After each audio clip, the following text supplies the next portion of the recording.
Bonjour chers élèves, on a vu la dernière séance, l'érosion mécanique. Cette fois-ci, on va passer à l'érosion chimique. Pour cela, on va traiter deux exemples. L'altération du granit. Comme vous voyez sur ce document, on va expliquer comment un granit sain se transforme en arène granitique et puis quel est l'agent de l'érosion responsable de sa transformation. Alors, suite à des pluies torrentielles, il y a des ruissellements et le massif granitique sera fissuré. Et puis, avec le temps, on voit une altération, c'est-à-dire il se transforme en arène granitique. Alors,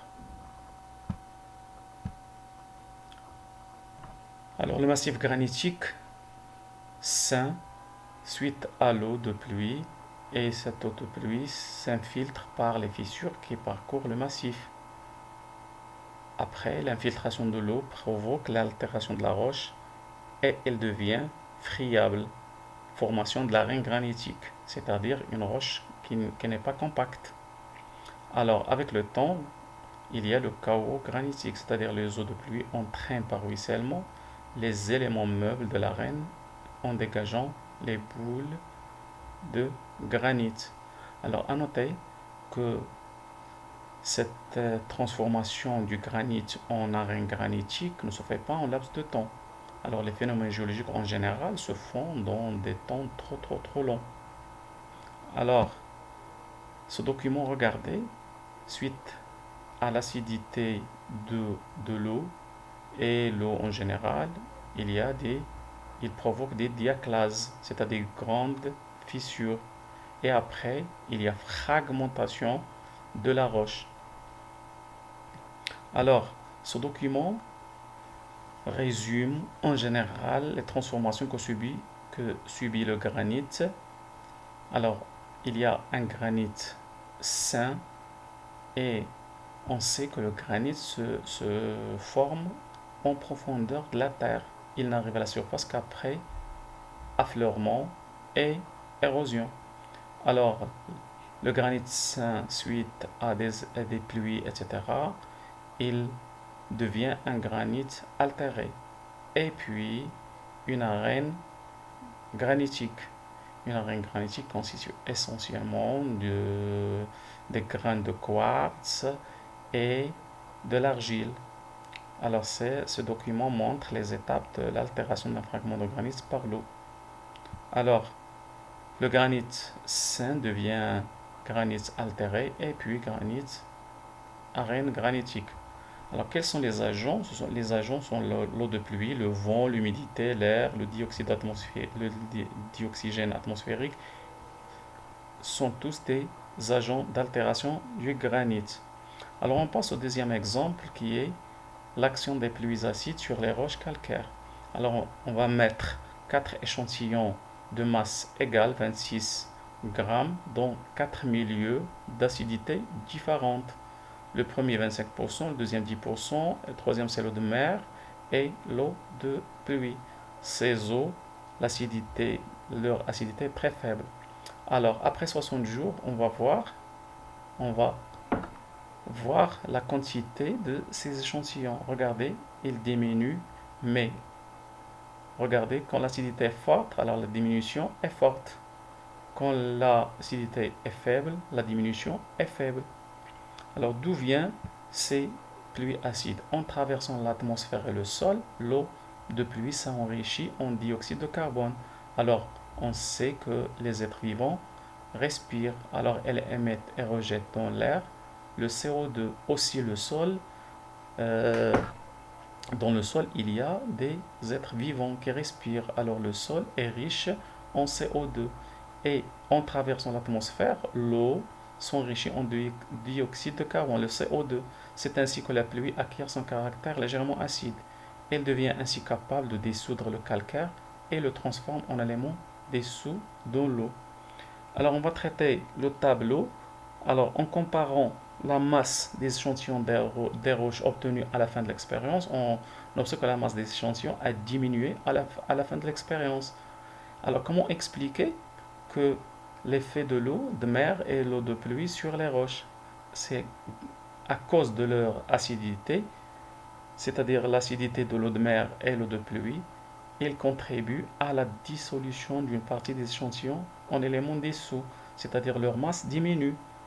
Alors, c'est quoi l'érosion chimique? C'est une dégradation, altération, fragmentation des roches par des réactions chimiques.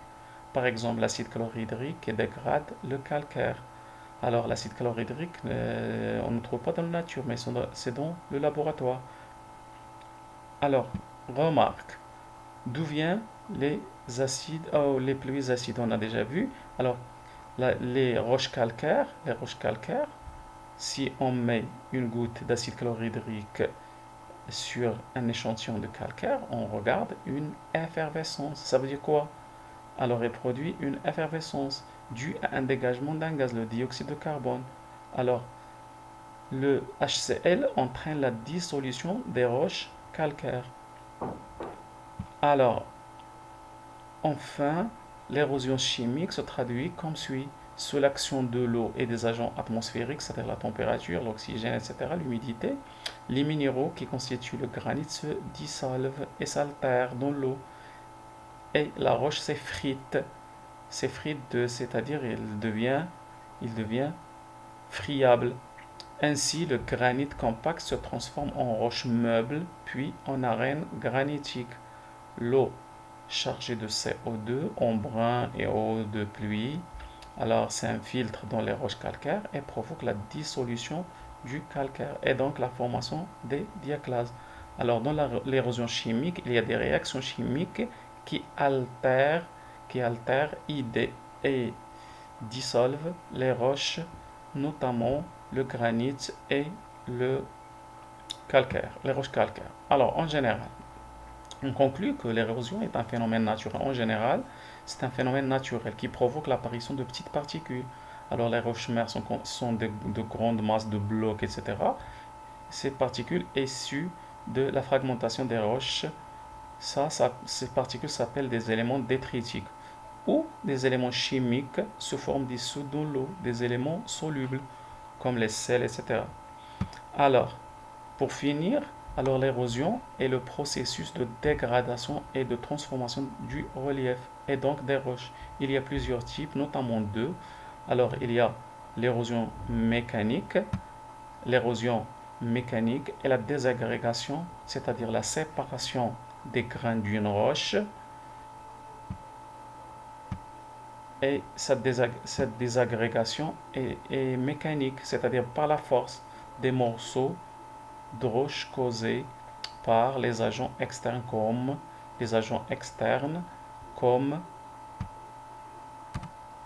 l'eau, l'action de pluie et de vagues, le vent, les variations de la température, c'est-à-dire le gel et le dégel. Le deuxième type, c'est l'érosion chimique, c'est une altération, transformation des constituants chimiques des roches par l'acidité des eaux. Et pour finir, voici un schéma récapitulatif de l'érosion. Alors l'érosion, on a deux types d'érosion, soit mécanique, soit chimique. L'érosion mécanique se fait par soit le vent, les eaux et les variations de température. Et tous ces agents dégradent les roches pour donner des éléments détritiques de taille différente comme le sable, l'argile, le gravier, etc. Soit une érosion chimique se fait par les pluies acides et donne soit des éléments détritiques, soit des éléments solubles. Et à bientôt, à la séance prochaine.